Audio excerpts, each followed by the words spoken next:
President Trump's massive demolition of the East Wing is now complete. Satellite pictures show what the White House complex looked like just a month ago. And here's the scope of the destruction on Thursday, with the East Wing of the building entirely gone. It'll be replaced with part of President Trump's 90,000 square foot ballroom, the cost of which has now ballooned to $350 million. The money's expected to come from private donors, including Comcast, the current parent company of MSNBC. As the demolition of the East Wing got underway this week, President Trump reversed course on what he said earlier this summer about the project. It won't interfere with the current building.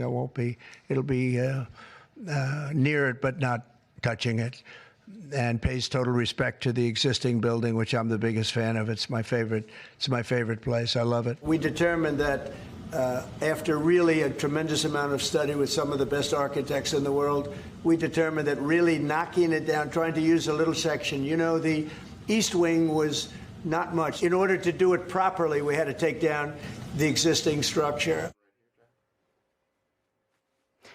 Well, come on. This is the people's house. There are rules, there are procedures. And once again, everyone's been talking about how the destruction of the East Wing is a perfect metaphor for this administration, and it absolutely is. He could not care less about what the East Wing means to the American people. He couldn't care less about the role of Congress. He couldn't care less about the role of accountability.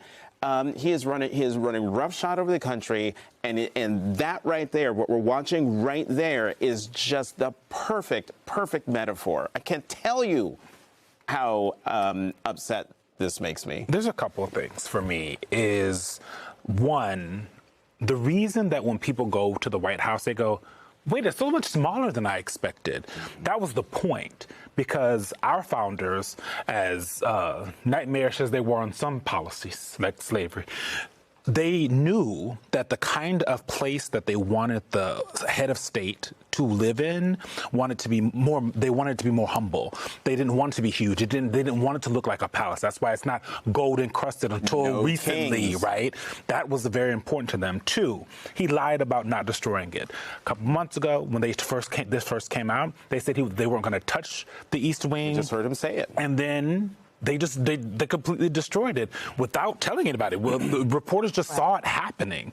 Also, they added how much money it was going to be, another 50% of how much it's going to be. And that money is being raised by all of these billionaires and corporations. Privately. Right. And apparently the president, he said he's going to throw some money in. But the problem with that, and Kimberly Atkins-Storrs said it better than I can, but when that is happening and it's not tax dollars, there's no accountability. Right. And those folks are going to want something for giving money to that house. And that, in the course of my reporting calls yesterday, I wanted to get a sort of the preservationist archival perspective on this. And I talked with Colleen Shogan, who was the former head of the National Archives, who was fired by Trump earlier this year and has dedicated her life to archiving historical documents. And she said, you know, most reasonable people might agree, okay, maybe the construction of a ballroom isn't the craziest idea. When people go to the state dinner, they have to go to the bathroom in porta potties. Maybe they want something nicer. Not the gowns and the porta potties. But her issue is the way it has been done. Yeah. That it could have been done in a way that it would preserved the East Wing. You could have attached it in some way, had it adjacent to another structure, and that it is representative of, getting back to what Jonathan led with, of the way that we are supposed to do things in a democracy to come to a better outcome.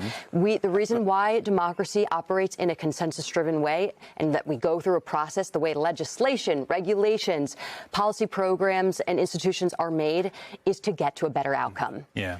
As someone who has been to 3 state dinners, let me just tell you that it's not you know, the porta potty that you see at the construction site. These are decked out, tricked out. Jonathan is pro porta potty. Bathrooms. And even if they weren't, your little gown will be fine. Your gown will be okay. We got to go.